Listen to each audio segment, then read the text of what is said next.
नमस्कार, मी हर्षदा आणि तुम्ही पाहत आहात .com महाराष्ट्र।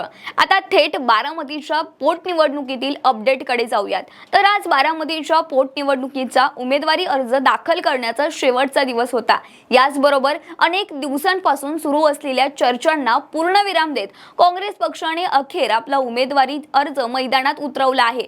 त्यामुळे आता बारामतीची निवडणूक बिनविरोध होण्याची शक्यता पूर्णपणे संपली असून इथे थेट आणि रंगतदार लढत पाहायला मिळणार आहे। आज उमेदवारी अर्ज दाखल करण्याचा शेवटचा दिवस होता आणि याच दिवशी काँग्रेसने तरुण चेहरा म्हणून ॲडव्होकेट आकाश मोरे यांना रिंगणात उतरवत मोठा राजकीय निर्णय घेतला आहे। ॲडव्होकेट आकाश मोरे यांनी आज बारामतीत काँग्रेस पक्षाच्या कार्यालयातून कार्यकर्त्यांच्या भेटीगाठी घेतल्या। मोठ्या संख्येने कार्यकर्ते आणि समर्थक त्यांच्या सोबत होते। त्यानंतर त्यांनी बारामतीच्या प्रशासकीय भवनात जाऊन निवडणूक निर्णय अधिकाऱ्यांकडे आपला उमेदवारी अर्ज दाखल केला। या संपूर्ण प्रक्रियेदरम्यान काँग्रेस कार्यकर्त्यांमध्ये मोठा उत्साह पाहायला मिळाला। आता या पोटनिवडणुकीत आकाश मोरे यांची थेट लढत राज्याच्या उपमुख्यमंत्री सुनेत्रा पवार यांच्याशी होणार आहे। त्यामुळे ही निवडणूक अधिकच चुरशीची होण्याची चिन्ह दिसतात। आकाश मोरे यांना काँग्रेसने अधिकृत उमेदवारी जाहीर केली असून त्यांचा राजकीय वारसाही तितकाच मजबूत आहे।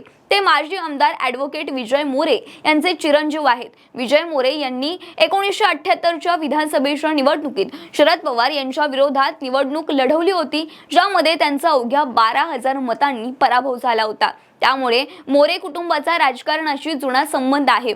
त्याचबरोबर आकाश मोरे यांनी देखील 2014 मध्ये अजित पवार यांच्या विरोधात निवडणूक लढवली होती। त्यामुळे त्यांना या मतदारसंघाचा अनुभवही आहे।